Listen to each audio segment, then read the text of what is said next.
The train did not slow gracefully into Fort Worth. It shuddered, groaned, and released a long exhale of steam, as though the locomotive itself was exhausted by what it had carried across 2,000 miles of American continent. September 1882. The platform was raw timber, still smelling of pine sap, and the afternoon sun pressed down on everything with a weight that felt personal. Alma Whitmore pressed her face against the smudged window of the third-class car and watched Fort Worth announce itself, flat, brown, enormous in all the wrong directions. No hills to give the eye something to rest on, no olive groves breaking the horizon into manageable pieces, no ancient stone walls holding the memory of 1,000 years of human hands. Just scrubland running in every direction until it dissolved into a sky so vast, it made her feel like something very small that had been set down in the wrong place. She was 24 years old.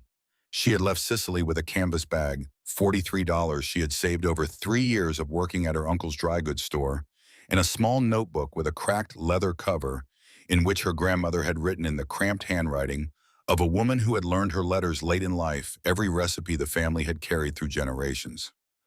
Alma did not think of the notebook as a sentimental object. She thought of it as currency.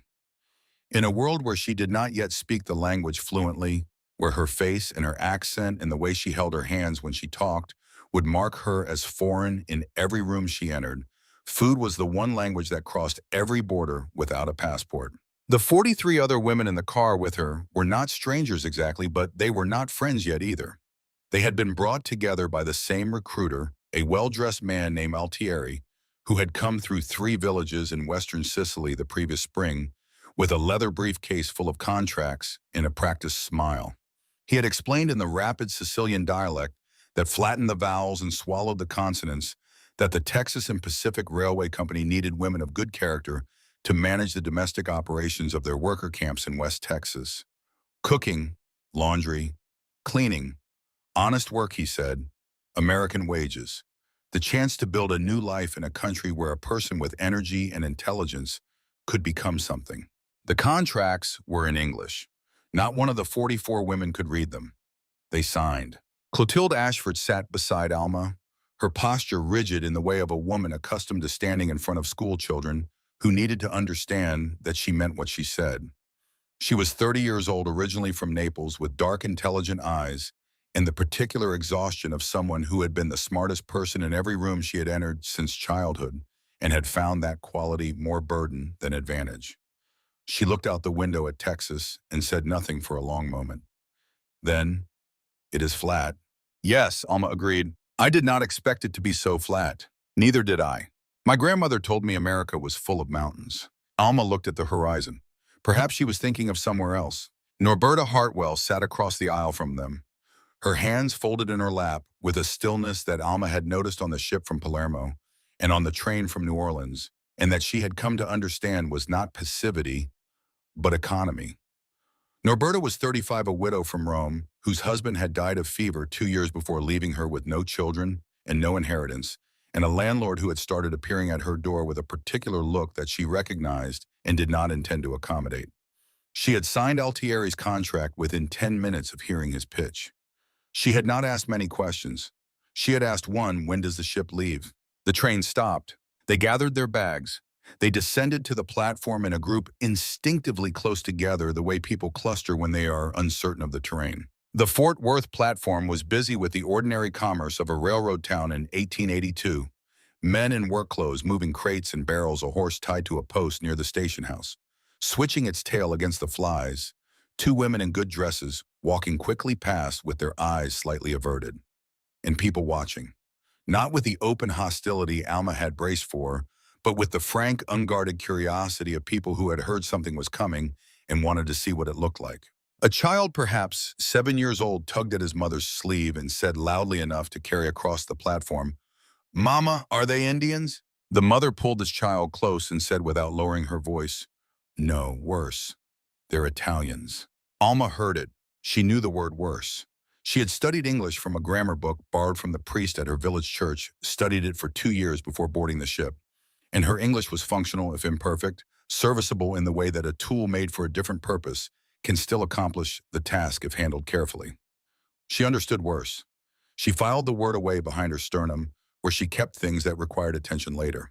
The group was met by a company foreman named Elbert, a thin man with a sun-reddened neck and the manner of someone who has been given a job he considers beneath him. He held a clipboard. He counted them without greeting them. He led them through the center of Fort Worth toward the camp on the eastern edge of town. And this was the part that Alma would remember for the rest of her life, not with bitterness, but with a particular clarity, the way certain memories lodge themselves in the body rather than the mind. The main street of Fort Worth was not paved. It was hard-packed dirt, the color of old bone, and the afternoon heat lifted off it in waves that distorted the storefronts on either side. A hardware store, a saloon with its doors propped open, a bank with a stone facade that was clearly meant to communicate permanence and reliability, a church with a white-painted steeple, and people everywhere stopping what they were doing to watch 44 Italian women walk through their town. Most of the watching was quiet, some of it was not. He came from the space between a hardware store and a feed supply shop, a young man of perhaps 22, broad-shouldered, with the particular redness around the eyes of someone who had not slept well for several nights. He wore work clothes with the kind of wear that came from actual labor, not just for show, and he held something in his hand, a turnip as it turned out. He threw it at the group from a distance of perhaps 15 feet, not at anyone in particular, a gesture of contempt more than aim, and it skittered across the dirt between two women near the front of the group without hitting anyone. "Go back to Rome," he shouted. "You're taking work from American men." The group stopped. Elbert kept walking for 3 paces before he noticed and turned back his clipboard, pressed to his chest, his expression that of a man calculating the least possible involvement required of him. Alma stepped out of the group. She bent down and picked up the turnip. She walked the 15 feet to where the young man was standing, his jaw forward, his hands now in fists at his sides, clearly not having anticipated this response. She stopped in front of him. She looked at him for a moment, reading him the way her grandmother had taught her to read the land before planting, looking for what the surface could tell you about what was underneath. She set the turnip down in front of him, not threw it back, set it down, gently as though she were returning something that had been misplaced. "In Sicily," she said in careful English, "we do not waste food, not even the bad ones." She turned and walked back to the group without looking at him again. The street was quiet. Even the man with the clipboard had nothing to say. Near the corner of the main street where it intersected with a smaller road running north toward the rail yard, a man in a deputy's uniform had been watching from the shadow of an awning. He was 26 years old, 6 feet tall, with the kind of build that came from growing up doing physical work rather than from any deliberate effort. And he had the unhurried posture of someone who had made a long peace with the pace of things. His name was Harlan Calloway, and everyone who knew him called him Harlan, and he had been assigned to oversee the Italian worker camp by Sheriff Nathaniel Hayes 2 weeks before, under circumstances that amounted to, somebody has to do it, and you are available. Harlan had watched the young man throw the turnip. He had watched Alma pick it up and walk 15 feet across the dirt and set it down. He had watched the street go quiet. He was not a man who laughed easily. He covered a sound that was moving toward laughter with a cough and turned to look at something else for a moment. On the second-floor balcony of the building directly across the street, a man in a good suit was also watching. Horatio Decker was 42 years old, the owner of the Fort Worth Citizens Bank, and a significant investor in the Texas and Pacific Railway Company, and he watched the Italian women move through his town with an expression that was not hostile and was not welcoming. It was the expression of a man looking at a line item in a ledger and calculating its implications. He turned to the man standing beside him, Reverend Ezekiel Holt of the First Presbyterian Church of Fort Worth, a tall man in his 50s with a gray beard and a careful way of occupying space, as though he was always conscious of being observed. "Good labor, Reverend," Decker said quietly. "Very good labor." Holt looked at the group of women moving through his town and then looked away. He did not respond, but he did not disagree. The camp was 2 miles from the center of Fort Worth, on land the railway company leased from a ranching family who had moved further west. There were barracks built of rough lumber, a wash house, a laundry facility, and a large building that served as both mess hall and kitchen. 400 male workers, mostly Irish and Mexican, with a scattering of other nationalities, lived and ate and slept here. The Italian women would manage the kitchen and the laundry. This was the work they had signed for, though the contract, had any of them been able to read, It would have revealed that the terms were considerably more restrictive and the wages considerably more modest than Altieri's presentation had suggested. The kitchen was run by a man everyone called Cook Aldous. He was 55 years old, heavy in the way of men who have spent their lives in proximity to food without developing any particular philosophy about it, and he had been feeding railroad workers for 20 years with a straightforward approach.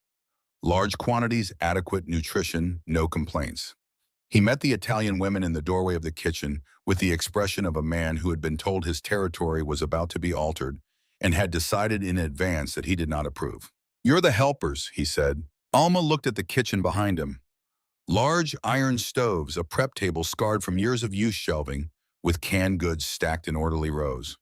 Pots big enough to bathe a child in. It was not her grandmother's kitchen. It was not anyone's grandmother's kitchen. But it was a kitchen, and she knew what to do in a kitchen. "We are the cooks," she said. Aldous smiled the way people smile when they have decided that the person in front of them does not understand something fundamental. "You're the helpers," he said again and went inside. The first 3 days were laundry. Aldous allowed the Italian women into the kitchen only to wash dishes and carry out slops. Alma watched him work. She watched the way he moved through the kitchen with the confidence of a man on his own ground. She watched what he cooked and how he cooked it, and she was not contemptuous exactly because the food was functional. It fed men who needed to be fed. It was not dishonest food, but it was food that had never been taught to do anything more than fill a body. It had never been asked to say anything. On the fourth day, Aldous announced that Friday night would be a special occasion. Italian night, he said to the assembled kitchen staff, which now included Alma and 5 of the other women who had been assigned to work with him. Something to make the new ladies feel at home. He said it with genuine good intention. Alma would recognize this later looking back that Aldous was not a cruel man and not a stupid man. He was a man who knew exactly what he knew and had never been given a reason to discover what he did not know. Friday evening, 400 men filed into the mess hall. Harlan Calloway in his deputy's uniform stood near the back wall where he could see the whole room. He had learned in 3 years of law enforcement that the best vantage point was always the one where you could see the most while drawing the least attention to yourself. Aldous emerged from the kitchen with genuine ceremony, carrying the first tray himself. He set it down on the serving table with a flourish that was in its way touching. Round circles of bread, thick as a man's thumb, spread with dark red sauce from a can scattered with pale yellow cheese grated from a block, and topped with thick slices of salt pork. He had added dried herbs to the sauce, which was perhaps the most thoughtful touch. The serving board above the table read in Aldous' labored printing, "Italian pizza, authentic receipt." Alma was standing in the serving line with her tin tray. She looked at the thing on the tray the server placed before her. She looked at it for a long time. Behind her, Clotilde was close enough to hear her breathing change. The cheese was the wrong color. The bread was the wrong thickness. The sauce came from a can and smelled of tin. The salt pork had been added the way a man puts his hat on before he understands what occasion he is dressing for. She thought about her grandmother's kitchen in the village above Palermo, the wood-fired oven that had been built into the stone wall before her grandmother's grandmother was born. She thought about the way the dough had to rest, how you could tell when it was ready by pressing 2 fingers into it and watching how slowly the indentations filled back in. She thought about fresh mozzarella made that morning still warm, the way it pulled apart in long white strings.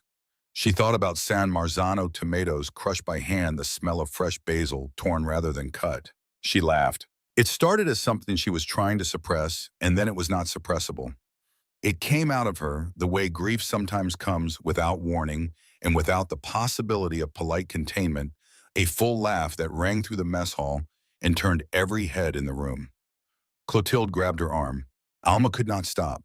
The absurdity of it, the sincere and well-meaning and complete catastrophe of it. 400 men eating this thing with satisfaction, while a server announced it was pizza, while somewhere across the ocean, her grandmother's hands knew the actual truth of what this word was supposed to mean. Aldous had come out of the kitchen to observe his triumph. He had turned red. Not the red of anger exactly, but the red of a man who has been made a fool of in public and is still deciding which emotion to have about it. Harlan heard the laugh from the back of the room. He straightened up from the wall and looked toward the source. He saw a young woman with dark hair standing in the serving line holding her tray, her face a landscape of warring expressions in which genuine amusement was clearly winning. He walked over. He walked over because it was his job to maintain order, and also because he was curious in a way that was hard to explain as professional obligation. "Something funny about your supper, ma'am?" he asked. Alma looked up. She saw the uniform first, then the man inside it, tall, unhurried, watching her with an expression that was trying to be official and not entirely succeeding. She made a decision. Her English was not perfect. It would have to be good enough. "This," she said, gesturing at the plate, "is not pizza. Says pizza right on the board. Then the board is wrong." Harlan looked at the plate. He looked at it with genuine attention, the way he looked at tracks in the mud when he was trying to understand what had passed through. He looked at the cheese and the sauce and the salt pork. He looked back at Alma. He could feel Aldous behind him, radiating indignation. He could feel 400 men watching this exchange with the interest that only arose when something more interesting than eating came available. "If you think you can do that at him," Harlan said, and he said it before he had entirely thought through the implications of saying it, "prove it." The mess hall went very quiet. Aldous made a sound. Harlan heard himself continuing as though a part of him had already decided and the rest of him was catching up. "You and your women get the kitchen for 48 hours. You make what you say pizza ought to be. If it's better, you run the kitchen from now on. If it isn't, you go back to laundry and we don't have this conversation again." He looked at Aldous. "Fair is fair, Aldous." Aldous looked at Harlan with the expression of a man who has just watched someone set fire to the floor he was standing on. "Deputy," he said. "The lady made a claim," Harlan said. "The fair thing is to let her back it up." He looked back at Alma. She was looking at him the way she had looked at the man with the turnip on the main street, reading him, deciding something. And then she nodded, one nod deliberate, containing no uncertainty. 48 hours, she said. That night in the women's barracks, after lights out, 3 candles burning illegally on the floor between 4 women who were sitting in a circle, the argument was serious. Clotilde had her arms crossed and her chin up, which Alma had learned in 4 days meant she had made up her mind and was prepared to defend it against anything. "We cannot make real pizza with what they have in that kitchen. We have no fresh mozzarella. We have no San Marzano tomatoes. We have no proper olive oil.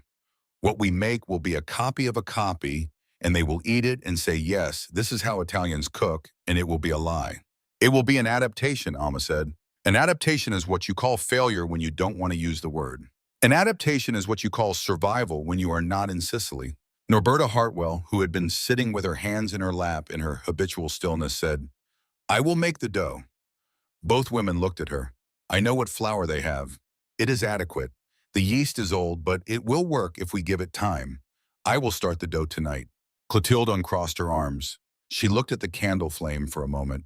Then she said, "If we fail, we confirm everything they already think about us, that we are cheap imitations.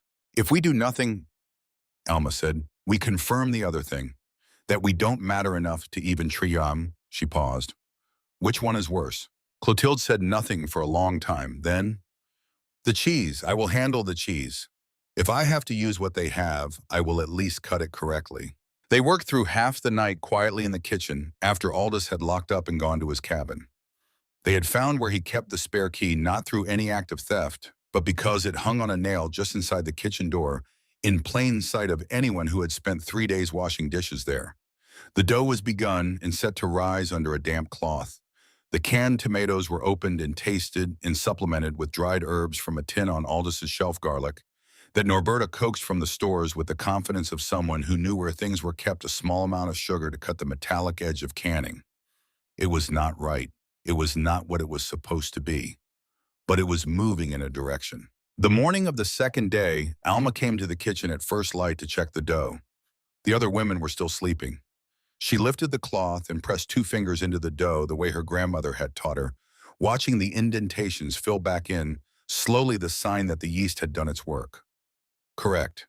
She pressed the cloth back down. She saw the salt. Someone had opened the sealed bag of flour she had prepared the evening before and added something to it.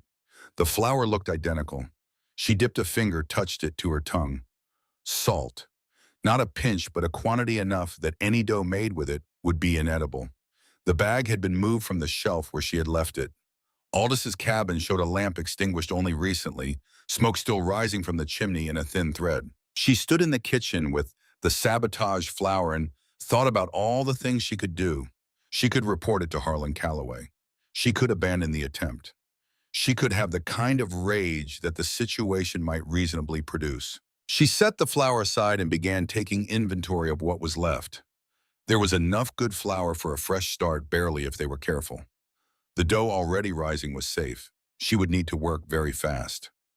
She went to wake Clotilde and Norberta. Harlan arrived at the kitchen at mid-morning, drawn by sounds he could not account for from his position in the yard.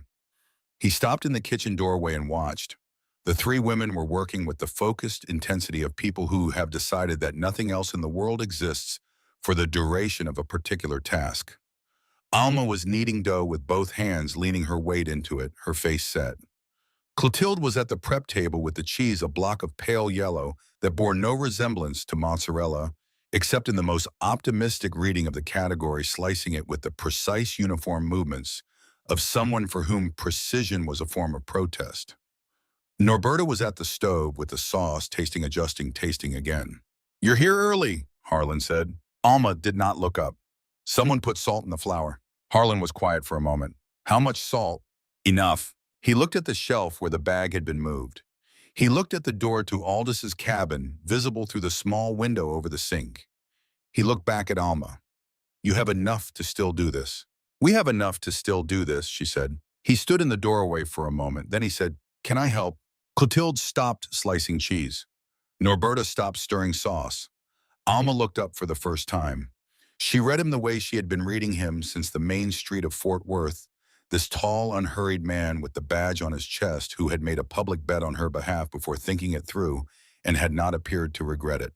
"Come here," she said. She showed him what to do with the second portion of dough, the portion that would need to be stretched by hand when the time came. She stood beside him and corrected the angle of his hands, the pressure of his fingers. His hands were large and accustomed to force, and everything in his muscle memory was wrong for this task. "The dough is alive," she said. "You feel it resist. That means it is not ready. You must wait for it to ask you." "Dough doesn't ask," Harlan said. "Everything asks," Alma said. "You just have to know what to listen for." He was silent for a moment, his hands working the dough with a carefulness that was clearly costing him something. Then, "Who taught you all this?" "My grandmother, her grandmother before her, all the way back until someone doesn't have a name for it anymore." She paused. "In my family, cooking was not a skill. It was a way of keeping something alive that could not be written down or sent in a letter." He stopped kneading. He looked at her. She was looking at the dough, not at him, and there was something in her face that he did not have a word for, but that he recognized in the way you recognize a place you have never been, but have been told about by someone who loved it. Then Clotilde dropped the knife loudly on the prep table, and both of them looked up, and the moment resolved itself back into the work. The kitchen smell changed as the afternoon wore on. The sauce reduced and deepened. The dough rose a second time and was stretched by hands that, by the third attempt, had begun to understand the request being made of them. The oven, an enormous iron thing designed for industrial volumes, was preheated to the hottest point it could sustain. The pizza went in. The kitchen fell into the particular silence of waiting. When Aldous arrived at the kitchen for evening meal preparation, he found it occupied by Harlan Calloway, leaning against the far wall, and three Italian women standing in front of the oven. He stood in the doorway for a moment, then turned and left without speaking. 20 minutes later, he was back, and behind him came Sheriff Hayes and two other deputies and about 40 men who had heard something was happening in the kitchen and had drifted that way with the instinct of people for whom the prospect of something interesting was worth more than an extra half hour of free time. The pizza came out. Alma carried it herself on the flatboard she had improvised from a cutting board to the long serving table where the crowd had gathered. The crust was golden at the edges and blistered in places from the oven's heat. The cheese had melted and browned in spots. The smell reached the assembled men before the pizza did garlic and herbs and the particular scent of bread properly cooked. And there was a sound from the crowd that was not quite words. Harlan was the first to take a piece because Alma had indicated with a small gesture that this was how it should go. He bit into it and chewed. He did not say anything for a moment, and everyone waited. "Aldous," he said without looking at the older man, I believe you've been outcooked. The room moved into the kind of noise that a crowd makes when a decision has been reached collectively. Men crowded forward. Pieces were taken. Aldous stood at the edge of the room with his arms at his sides, watching his kitchen, his 20 years of feeding railroad workers being superseded by three women with 48 hours and inadequate ingredients. His face went through several expressions that were not particularly comfortable to observe. Alma watched him from the serving table. She did not feel triumph exactly, or she felt it for only a moment before it was replaced by something more complicated. She had won a kitchen. She had also made an enemy who had already demonstrated he was willing to put salt in her flour. And standing at the back of the room above the heads of the celebrating workers, she saw Horatio Decker in the doorway, the banker with the good suit who had called them good laborer on the main street of Fort Worth. He was watching her with the expression of a man who has just noticed that a line item in his ledger has begun to move in a direction he did not authorize. Aldous spoke as he left, just loud enough to reach Harlan where he stood. "You just made enemies for yourself, deputy." Harlan nodded slowly. "Might have," he said. He said it with the equanimity of a man who had been told something he already knew. Alma heard this. She looked at Harlan across the room, across the noise and the celebration and the 40 men eating pizza that was not what it was supposed to be, but was still unmistakably something better than what they had before. He met her eyes for a moment. Something passed between them that did not require language and would not have been improved by it. Drexel Kern, the young man who had thrown the turnip on the main street of Fort Worth, had not been in the mess hall.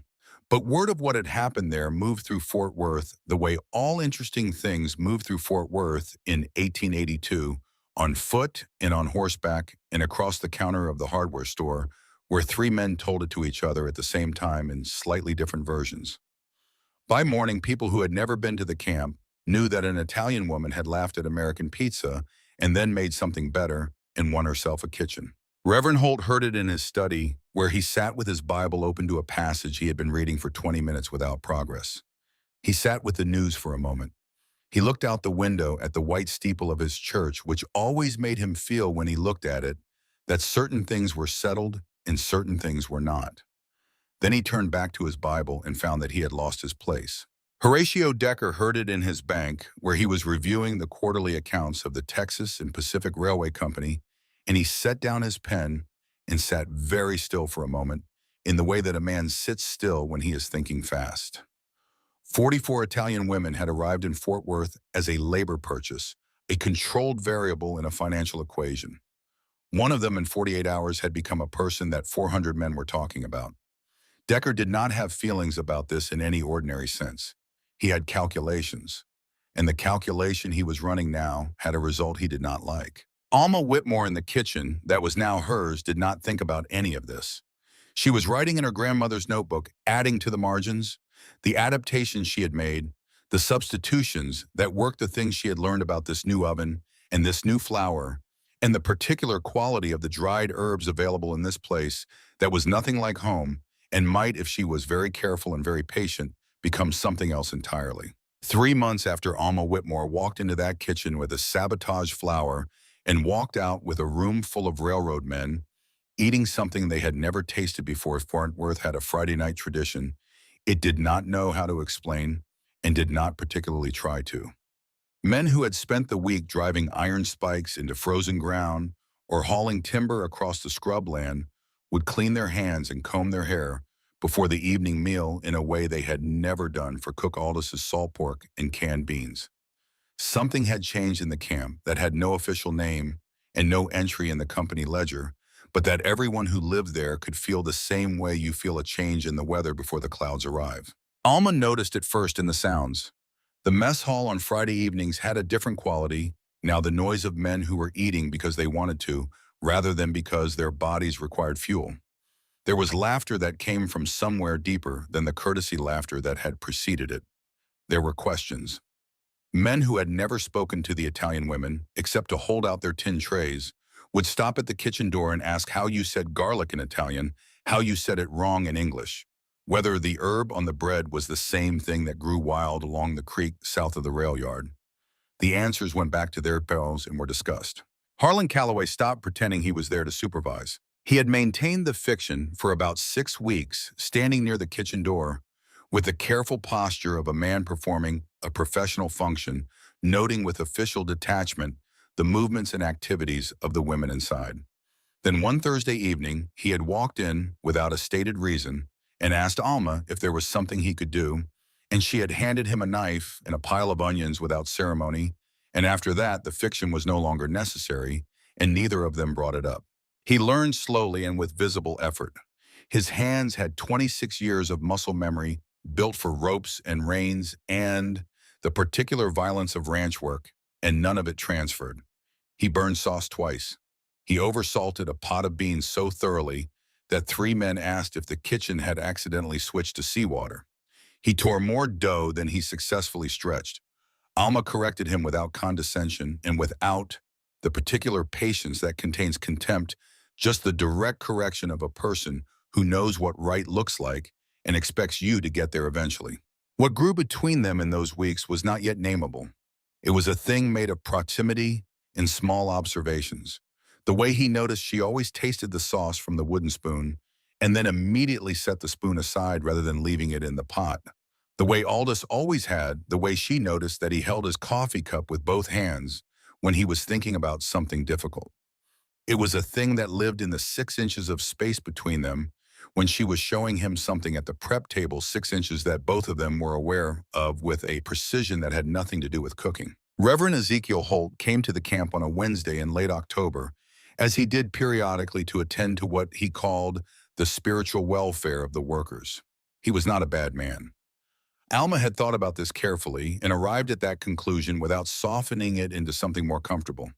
He was a man who had built his understanding of the world on a foundation that seemed to him to be rock, and who responded to anything that questioned that foundation, not with cruelty, but with the particular anxiety of someone who has noticed a crack in something they cannot afford to have crack. He found Harlan in the kitchen, standing beside Alma at the prep table with his sleeves rolled up and flour on his forearms, learning to make pasta by feel. The scene was in itself nothing that violated any stated rule or written law. But Holt stood in the doorway for a moment with the expression of a man performing a private calculation, and then he asked Harlan to step outside. Harlan listened to everything Holt said with the expressionless attention he brought to things that required a response he had not yet decided on. Holt spoke about responsibility. He spoke about the natural order of communities and the importance of clear boundaries between what he called distinct peoples. He spoke with evident sincerity and with the measured cadence of a man accustomed to speaking from a height. When he finished, Harlan looked at him for a moment. Reverend Harlan said, "The book you preach from every Sunday was written by a Jewish carpenter somewhere in the Middle East. I'm not sure that makes you the right man to talk to me about natural boundaries." Holt left. He did not leave angry, which was somehow more unsettling than anger would have been. He left with the expression of a man filing something away. That same week, Horatio Decker had a conversation with Cook Aldous that took place in the back room of the Citizens Bank and that no one reported because there was no one else present. What emerged from that conversation was a shift in Aldous's behavior that was subtle enough to be deniable. A delivery of olive oil that had been approved got rerouted without explanation. An order for better quality cheese that Alma had submitted through proper channels came back marked insufficient operational need. A new policy appeared posted on the kitchen door by Elbert the foreman, specifying that workers in the camp kitchen were not permitted to hold money or conduct transactions of any kind. The money collected from the Friday evening meal, which had grown to a modest but meaningful sum over 3 months a dime. Here a dime, there enough that each woman had begun to accumulate what she had never had before in her life, her own small reserve. A beginning was now technically prohibited. Harlan found out about the policy from Hayes, who called him into the sheriff's office on a Tuesday morning with the expression of a man who has been given a difficult message to deliver and has been practicing his delivery. "The contract is the contract, Harlan," Hayes said. He was 50 years old and had the face of a man who had made many compromises and kept careful track of each one. "I can't pick which laws to enforce." "You can pick which ones you enforce first," Harlan said. "That's not how it works." "It's exactly how it works. You know it, and I know it." Hayes looked out his window at the Fort Worth Main Street. He looked at the church steeple and the bank facade and the hardware store. He looked at the ordinary commerce of a town that believed itself to be fair. "Harlan, I've worn this badge 22 years. I've made compromises I carry, but I kept order. I kept this county from becoming something worse. Harlan was quiet for a long moment. Whose order, he asked. Whose county? Hayes had no answer for that, and they both knew it, and the silence in the office after that question was the kind of silence that changes the air in a room. Alma did not know about the conversation in Hayes's office when she received the letter. It arrived on a Thursday in December, carried by the postal rider, who came to the camp twice a week, and it was the first letter from Sicily in 8 months. She had told herself she was not waiting for it. She had been waiting for it. Her mother's handwriting was small and precise, the writing of a woman who had learned letters as an adult and treated the skill with respect. Alma read it standing in the kitchen before the morning preparations began, while the stoves were still cold and the light through the window was the pale gray light of early December. Her family's land was gone. The unified Italian government, in its campaign to modernize the southern provinces, had reclassified small agricultural holdings below a certain value as uncultivated and made them subject to redistribution. What this meant in practice was that land her family had worked for 4 generations had been absorbed into a larger estate belonging to a man in Palermo who had never stood in that particular soil. Her brother Marco had joined a movement of farmers who were resisting this in the mountains. Her mother did not know where he was. At the end of the letter in writing that was slightly less controlled than the rest, her mother had added, Alma, the men who sold you the ticket to America, do you think they knew what they were sending you into? Or did they just not care enough to know? Alma read the letter twice. Then she folded it carefully and put it in her apron pocket and stood in the cold kitchen and thought about a man named Altieri with a leather briefcase and a practiced smile, and about the contract she had signed in a language she could not read, and about Horatio Decker watching 44 women walk through his town and saying good labor. Very good labor, with the satisfaction of a man looking at something that was going to make him money. She thought about her grandmother's notebook in her bag in the barracks, the recipes written in cramped handwriting by a woman who had been trying to preserve something that could not be sent in a letter. She understood now, standing in this kitchen in Texas, what her grandmother had been trying to preserve. Not the recipes.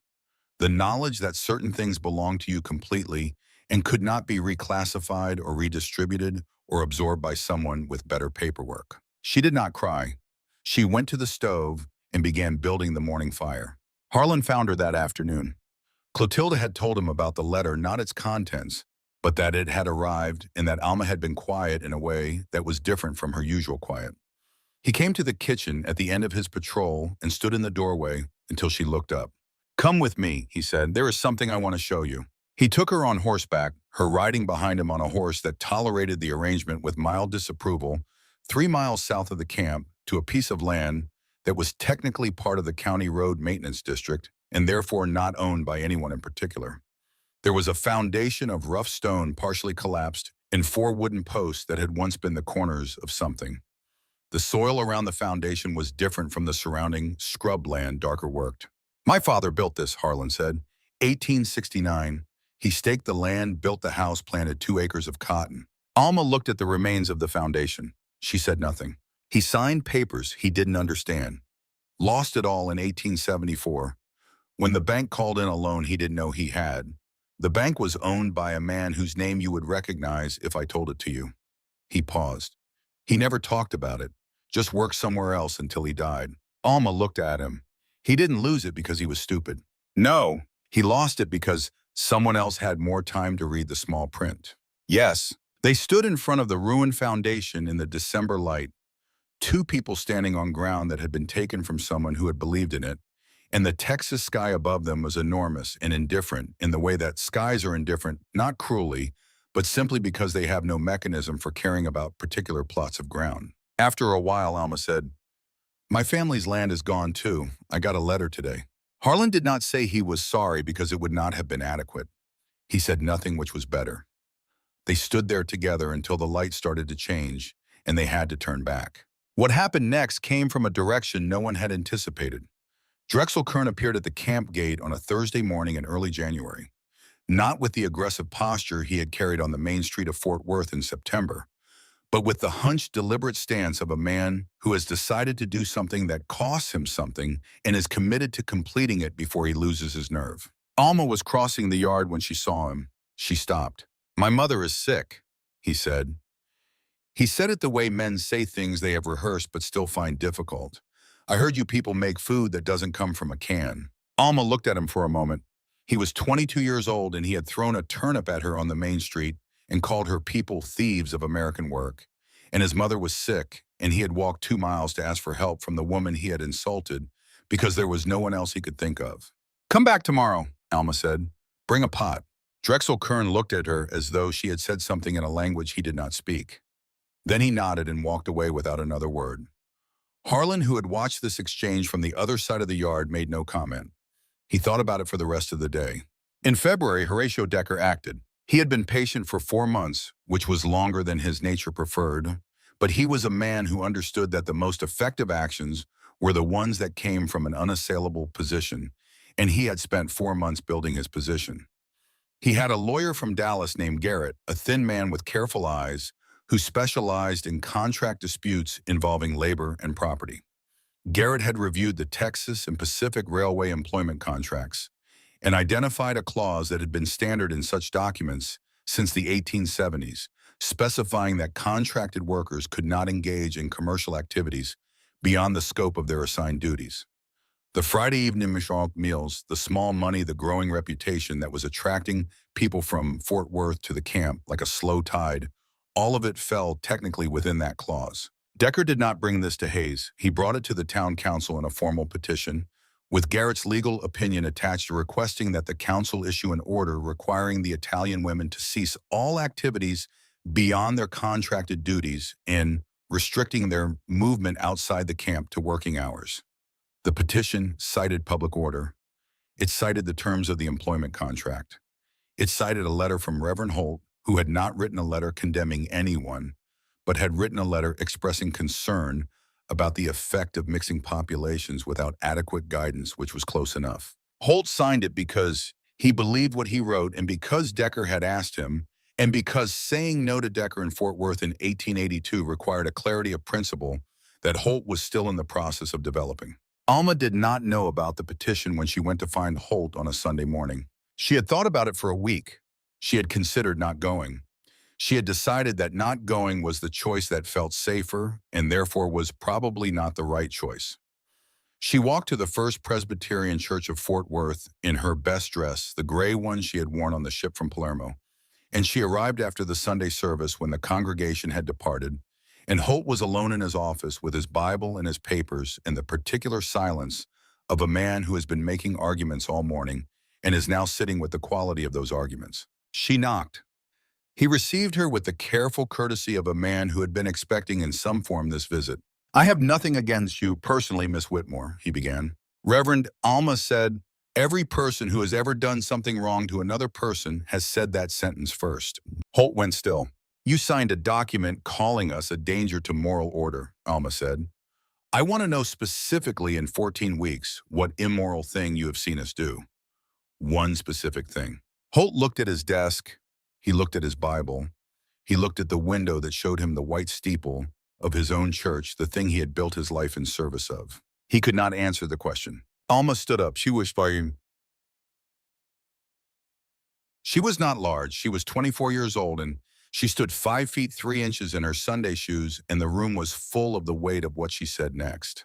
"My grandmother taught me that a man who cannot answer a specific question about a specific wrong is not a man of God. He is a man of fear." She picked up her hat. "I hope you find what you are afraid of, Reverend. It is usually smaller than it appears." She left. Holt sat in his office for a long time after the sound of her footsteps on the church path had faded. He looked at the copy of the petition that sat on the corner of his desk, the one he had signed with his name and his title and his letter of concern. He read it again. He had the experience, which was not common enough in his life, of reading something he had written and not recognizing the man who had written it. Clotilde had been to the post office. She came back to the barracks with a letter from New York and the expression of a person who has received news they expected and are not sure how to manage the fact that it has actually arrived. She and Alma sat on the edge of Alma's bunk after the others were asleep, and Clotilde told her a Catholic school in New York run by the Sisters of Charity needed Italian-speaking teachers for the children of the immigrant community that had grown in the 5 years since the first large waves of Italian arrivals. They were offering passage a small salary and housing in the school building. It's what I am, Clotilde said. I am a teacher. I came here and became something else. And I was good at it, but it was not what I am. You could be both, Alma said. Not here. Not in this camp, with this company and this contract that we signed without reading. Clotilde looked at her hands in her lap. You want to change what Texas thinks of us. I want to educate the children so the next generation doesn't have to fight this same fight. Those are different wars, Alma. They lead to the same place. Maybe, but I have to fight the one I know how to fight. They sat in the dark for a while. Then Alma said, when? 2 weeks. All right. All right. Clotilde looked at her. That is all you have to say. What would you like me to say? I would like you to argue with me a little more, Clotilde said, and her voice was not quite steady. For old time's sake. Alma put her arm around Clotilde's shoulders, and they sat like that in the dark, while the camp settled into the sounds of night. Distant voices, the creak of the barracks in the wind, and somewhere further off a train on the Texas and Pacific line, moving west in the darkness toward whatever was out there at the end of the track. Clotilde left on a Tuesday morning. She embraced Norberta, who did not normally permit physical affection, and stood stiff as a fence post for a moment, before her arms came up and held on. She embraced Alma at the gate for longer than it was necessary and pulled back with her chin up and her eyes doing something she did not acknowledge. She walked to the road without looking back. Alma watched until she was out of sight. Harlan found Alma at the kitchen stove that afternoon, moving through the preparations with the focused automatic motion of someone whose hands know what to do while the mind is somewhere else entirely. She's gone, he asked. She's gone. He stayed. He did not try to fill the silence with words because he had learned in 3 months of being in the same rooms as Alma Whitmore that some silences were working silences and interrupting them was a form of vandalism. The order came from the town council on a Thursday in late February. Elbert brought it to the kitchen in the afternoon, a single folded document with the council's stamp at the top, and read it aloud in the voice of a man performing a task he finds distasteful but is not going to refuse. Commercial activities were to cease. Movement outside the camp was restricted. The kitchen access would continue, but only within the original contracted parameters, which meant no more Friday evening arrangements, no more visitors from Fort Worth, no more Drexel Kern with his pot. The order used the phrase public order 3 times and the word appropriate twice, and the word necessary 4 times, and never once used the word money, which was of course what it was about. Alma listened without expression. Norberta listened without moving. After Elbert left, Norberta said, well, Alma agreed. Harlan came to the kitchen that evening with the order in his hand. He had received a copy at the sheriff's office and the instruction to enforce it. He stood in the doorway and looked at Alma standing in the kitchen that was still hers, but that the order was in the process of taking from her, and he did something that surprised both of them. He folded the order and put it in his jacket pocket. Harlan, Alma said, you will lose your badge. He looked at her for a long moment with the expression of a man who has been carrying something heavy for a long time and has just decided to set it down. Maybe it's time I figured out what I am without the badge, he said. He turned and walked out of the kitchen into the February night. Alma stood in the kitchen listening to his boots on the dirt of the camp yard getting quieter, then gone. She stood in the silence of the kitchen for a long time after that. The stoves were cooling. The smell of the evening meal still hung in the air. She looked at the shelf where she kept her grandmother's notebook, its cracked leather spine facing out. She thought about what Harlan had said and about what it cost a man to say a thing like that, and a man whose entire adult identity had been organized around the badge and the law and the order of things. And she thought about all the things she had cost people by existing in the way she existed, stubbornly specifically without apologizing for the specificity. She was still standing there when she heard footsteps again. Not Harlan's footsteps. Heavier, more deliberate. The knock on the kitchen door was 3 firm raps, the knock of someone who had not come to ask permission. Alma opened the door. The woman standing in the camp kitchen doorway was 52 years old and had the bearing of someone who had spent 20 years being the only adult in a situation and had stopped apologizing for it a long time ago. She was wearing a traveling dress with mud on the hem that she had not bothered to mention, and she was carrying a leather satchel over one shoulder, and she looked at Alma with the direct appraising gaze of a person who has driven a long way and intends to make the trip worth it. "You must be the one my son can't stop thinking about," said Mrs. Prudence Wade. Prudence Wade did not wait to be invited in. She stepped past Alma into the kitchen with the ease of a woman who had been walking into rooms that weren't hers for 52 years and had stopped requiring permission somewhere around her 40th birthday. She set her leather satchel on the prep table and looked around the kitchen with the assessing gaze of someone who has run a household and knows immediately what a space can do and what it cannot. "You bake bread?" she asked. "Yes," Alma said.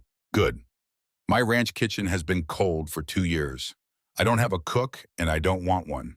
I want someone who knows what they're doing and does it without being supervised." She looked at Alma directly. "Can you work without being supervised?" "I have been doing nothing but," Alma said. Something moved across Prudence Wade's face that might have been the beginning of a smile. "My son said you were direct. He said it like it was a warning. I took it as a recommendation." She looked around the kitchen again. "How many women are left?" "6, including myself. There is room at the ranch. It is outside the town council's jurisdiction by 4 miles, which means their order does not reach it. You would have use of the kitchen, a proper kitchen, not this." She gestured at the camp equipment with the brisk dismissal of a woman who had cooked on better and knew the difference. "In exchange, you cook for the ranch hands and whatever else needs doing. Honest work, honest arrangement, nothing in a contract you can't read." Alma looked at her. "Why?" Prudence Wade put her hands flat on the prep table and looked at Alma with the directness of someone who has decided that the shortest distance between 2 points is a straight line and has never seen a reason to prefer the longer road. "Because my son quit being stupid for the first time in his life, and I intend to make sure the circumstances support it." She picked up her satchel. "Also, Fort Worth does not have a decent place to eat, and that is embarrassing for a town this size." She walked back to the kitchen door and stopped with her hand on the frame. "I'll send a wagon Thursday morning. Be ready." She left. Alma stood into the kitchen that had been hers for 3 months and heard the sound of a horse being turned in the camp yard and the receding percussion of hooves moving away into the February night. She looked at her grandmother's notebook on the shelf. She thought about Altieri and his leather briefcase and the contract she had signed without being able to read it. And she thought about the arrangement Prudence Wade had just described, which had no contract at all, which was either the most dangerous kind of agreement or the only honest kind, depending entirely on the person proposing it. She took the notebook from the shelf and put it in her apron pocket. The ranch was 7 miles west of Fort Worth, and it was nothing like the camp. The main house was 2 stories of weathered timber that had been added to over 20 years in ways that prioritized function over appearance. A kitchen wing on the east side that caught the morning light, a long porch on the south where the ranch hands ate in good weather. The land around it was working land fenced and grazed with a windmill turning slowly against the March sky, and a barn that smelled of horses and hay and the particular honest animal warmth of a place where living things were cared for. Harlan was not there when they arrived. Prudence Wade showed them the kitchen herself, moving through it with proprietary knowledge, opening cupboards and naming their contents, explaining the stove's particular temperament, the water situation, the storage arrangements for the root cellar. She spoke to all 6 women, but she looked at Alma when she said the things that mattered. Harlan came in at sundown, dusty from a day's riding, and stopped in the doorway of the kitchen when he saw Alma at the stove. He had the expression of a man who has been preparing himself for a possibility and finds that preparation was insufficient. "Mother told me she was going to do this," he said. "She did it," Alma said without turning from the stove. "Are you all right with it?" She turned then. She looked at him with the full attention she brought to things that required accurate assessment. "I am here," she said. "That is my answer." He nodded. He hung his hat on the peg by the door, which was where it had always gone, and washed his hands at the basin and sat down at the kitchen table in the chair that was clearly his chair by 20 years of occupancy, and Alma set a plate in front of him without being asked because she had watched him enough to know when he was hungry and had been writing since before dawn. He ate, she worked. The kitchen had the particular quality of a room where 2 people are comfortable enough with each other to be silent. Horatio Decker received word of the move within 48 hours. His sources in Fort Worth were numerous and reliable, being composed primarily of people who owed him money and expressed gratitude through information. He sat in his office and looked at the map of Tarrant County that hung on his wall and located the Wade Ranch and noted that it was in fact outside the town council's jurisdiction. Then he called for Garrett. The lawsuit was not complicated in its construction.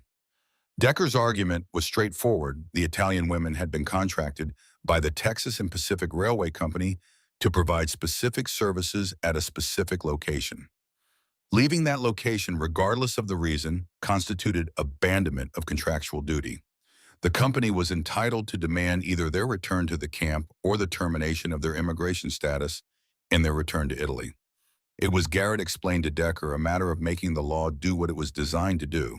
What Decker had not calculated, because it was not the kind of thing that appeared in financial projections, was what Prudence Wade would do when she learned about the lawsuit. She learned on a Wednesday. By Thursday morning, she had driven her wagon into Fort Worth and tied it in front of the Citizens Bank at 8 o'clock before Decker arrived. She was sitting in the chair across from his desk when he walked in, her hands folded in her lap, her traveling dress clean, her expression, the expression of a woman who has slept well because she has nothing on her conscience and everything in her hand. "Horatio," she said. Decker took off his hat. He sat down behind his desk. He had known Prudence Wade for 15 years, had done business with her husband before her and with her after, and he recognized the particular stillness she was projecting, the way you recognize a specific kind of weather. "Prudence," he said carefully. She put a piece of paper on his desk. He looked at it. It was a list of names, 14 of them each with an account number beside it. "Those are my neighbors," she said. "All of them bank here. All of them have been to the Wade Ranch for supper in the past 3 weeks and eaten food prepared by the women you are attempting to have deported. All of them asked me independently what they could do to be helpful." She let him look at the list for another moment. "I told them to wait and see if being helpful became necessary." Decker looked at the list. He was a man who understood numbers with the intimacy of someone whose entire inner life was organized around them, and the numbers on that list represented a significant portion of his institution's deposit base.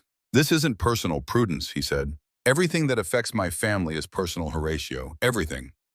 She stood up and picked up the list. "I want the lawsuit withdrawn. I want Garrett sent back to Dallas. I want the petition to the town council amended to remove the movement restrictions." She put the list back in her bag. "If those things happen, 14 accounts stay where they are. If they don't, I send 14 riders before the week is out. They will each carry a letter to their family's bankers in Dallas. The 14th will spread the word on his own, he always does." She put on her hat. She walked to the door.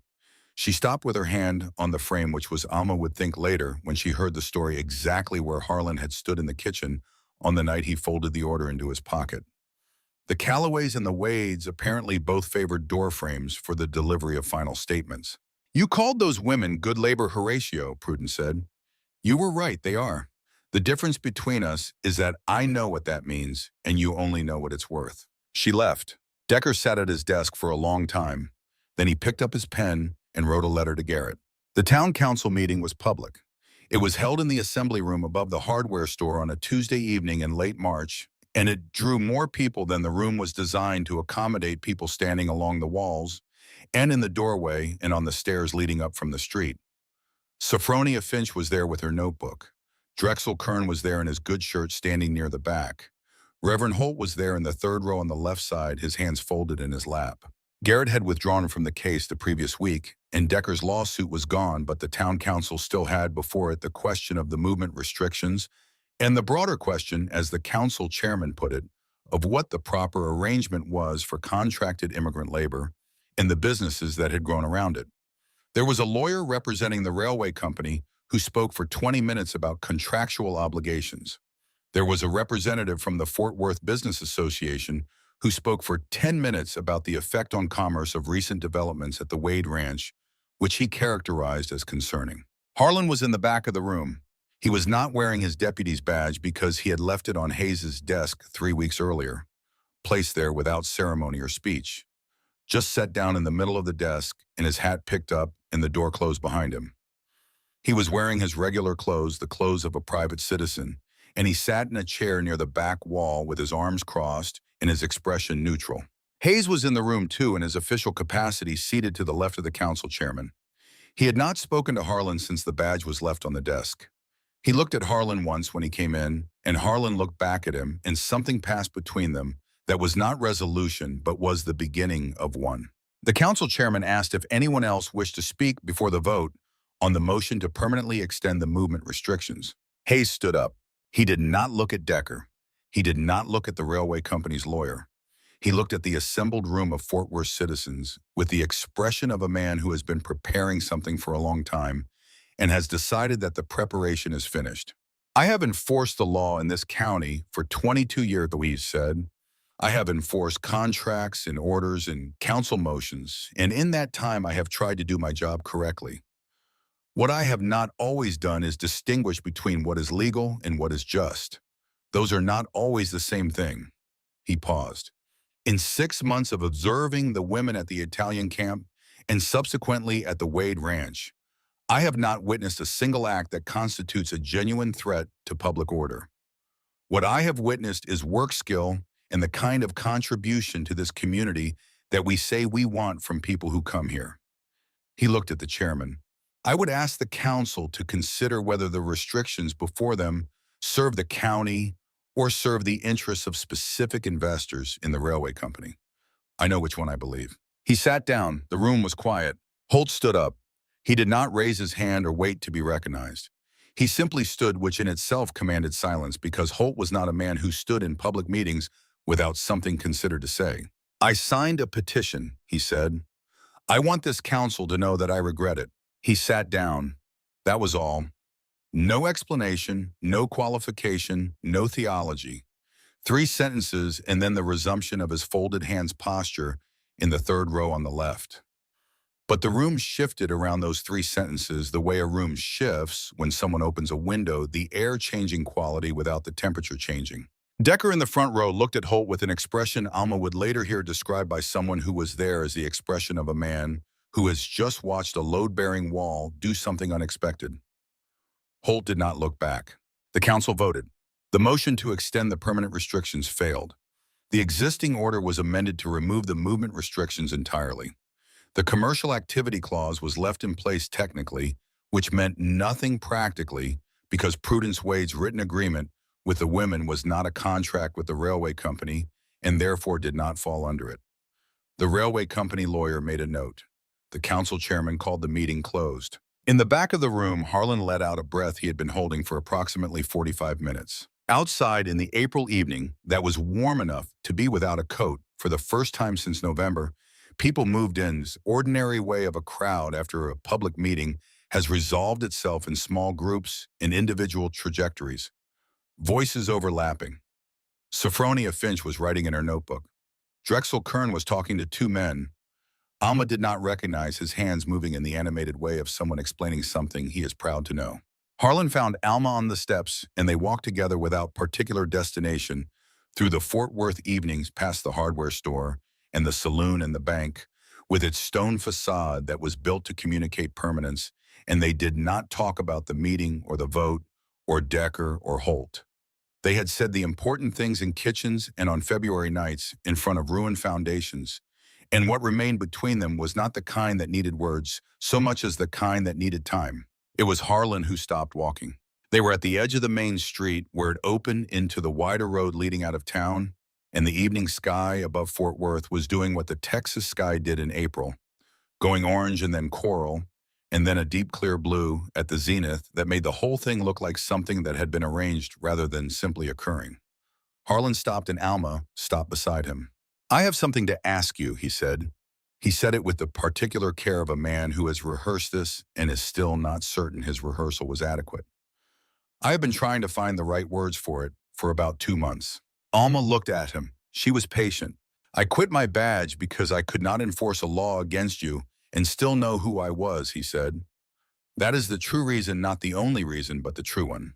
The other reason is that I have spent 6 months learning to cook badly, and I would like to spend considerably longer learning to cook less badly, and the only person I want to teach me is you. He looked at her.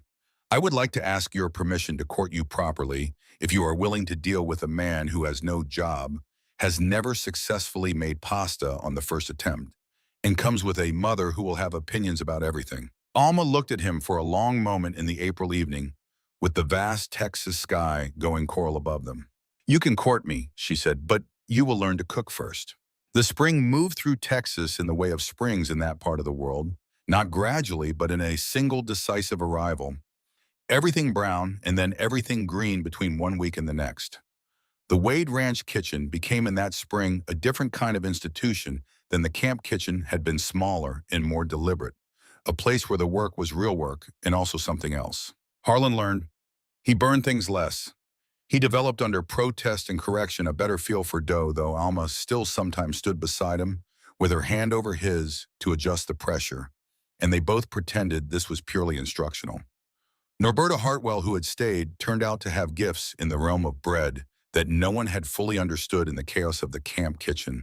And by April, she was producing focaccia of a quality that caused Prudence Wade to sit down at the kitchen table after the first bite and say nothing for a full minute, which everyone understood was the highest available praise. Drexel Kern came back.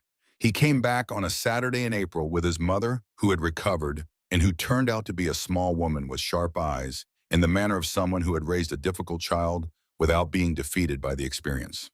She sat at the kitchen table and ate a bowl of pasta e fagioli that Norberta had made and said to no one in particular, "Drexel told me you people cook." He was not wrong. It was not an apology. It was something more durable than an apology. It was the acknowledgement that a prior assessment had been inaccurate and the present assessment was different. Drexel himself had been coming to the ranch periodically since February, bringing the pot he had been told to bring, sometimes helping move things that needed moving, never asking for anything, and never explaining himself further than his original explanation, which was that his mother was sick and he had heard they cooked food that didn't come from a can. His mother was no longer sick. He kept coming. Of the 44 women who had arrived in Fort Worth in September of 1882, 27 returned to Italy. They left in groups over the spring of 1883, some earlier, some later, each departure its own small ceremony. The last group left in May, and Alma was at the stage depot to see them off. There were women she had known for 6 months, women whose particular way of moving through a kitchen she could have recognized from across a room, women who had stood beside her in the dark mixing dough by feel. She embraced each one.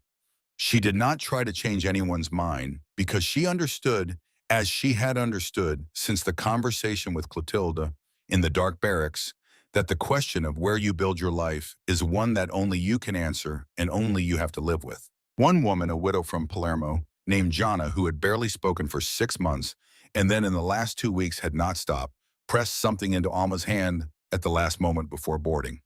It was a small, dried sprig of something lavender or rosemary, impossible to tell after months of travel and storage. "From the hill above my village," Gianna said, "so you remember what the air smells like there." Alma held the sprig for a long time after the stage pulled away.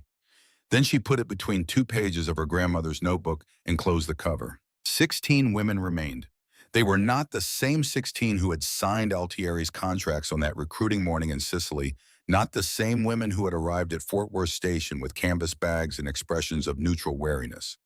6 months in the same difficulty had done what difficulty does. When it is survived in company, it had made them into something with a shared foundation, a particular way of knowing each other that did not require explanation. Whitmore's kitchen opened in the first week of June 1883 in the building Prudence Wade had been using as a secondary storage barn, cleared and cleaned and fitted with proper tables by Harlan and Drexel Kern, and 2 ranch hands who seemed pleased to have a construction project that would result in the availability of good food.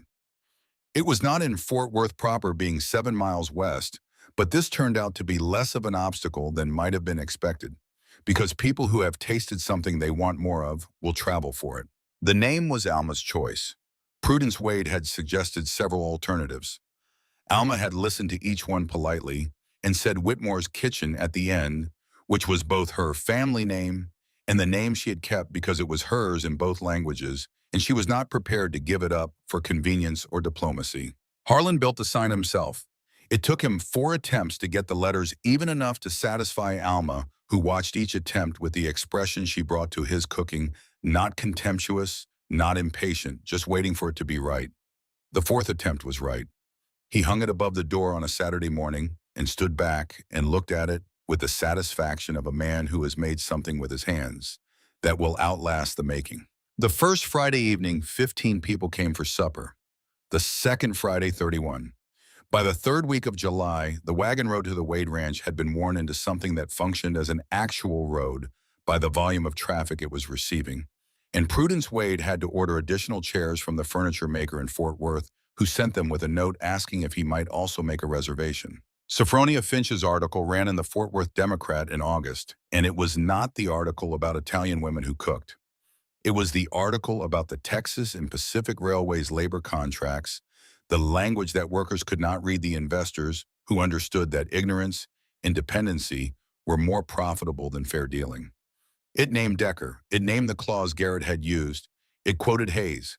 It did not quote Harlan by name, but it described a deputy who had resigned rather than enforce an order he considered unjust, and everyone in Fort Worth knew who that was. Sophronia's husband had refused to run the article twice before he ran it. The third time she put it on his desk, she had also put her bags by the front door, and she had not said anything additional because the bags said everything necessary. He ran the article. It was picked up by 3 other Texas newspapers within 2 weeks. Decker did not leave Fort Worth immediately, but by the following spring, he had sold the bank and relocated to San Antonio.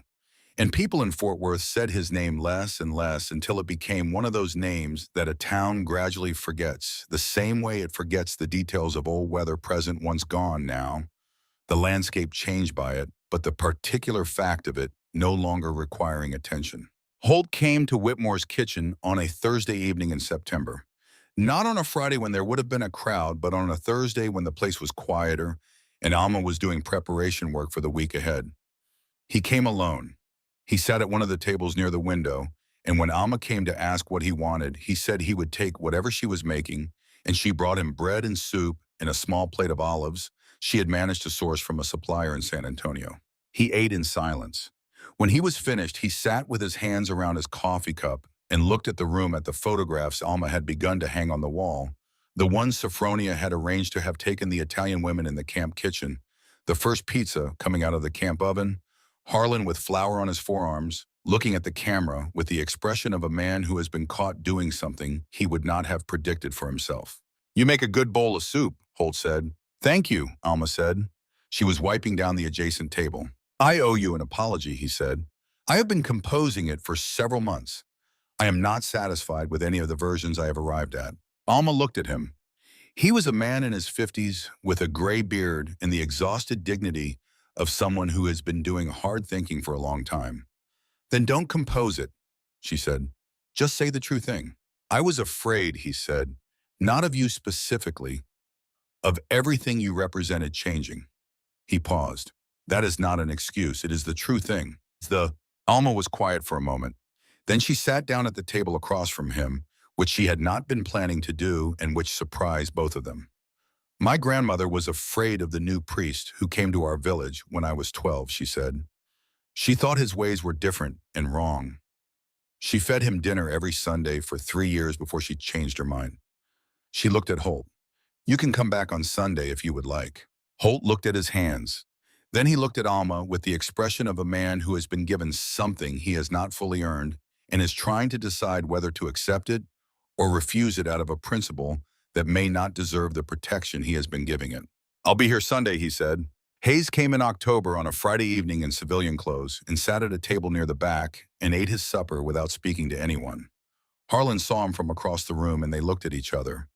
Then Harlan picked up his coffee and walked over and sat down across from the older man, and they talked for a long time in voices too low to hear from the adjacent tables. What was said remained between them.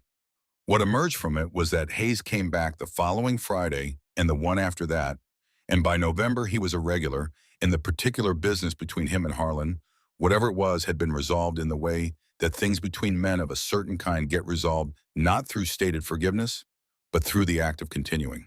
On a Thursday morning in November, Alma was in the kitchen alone before anyone else was awake, which was the time of day she had always liked best, the kitchen belonging entirely to the task and to herself.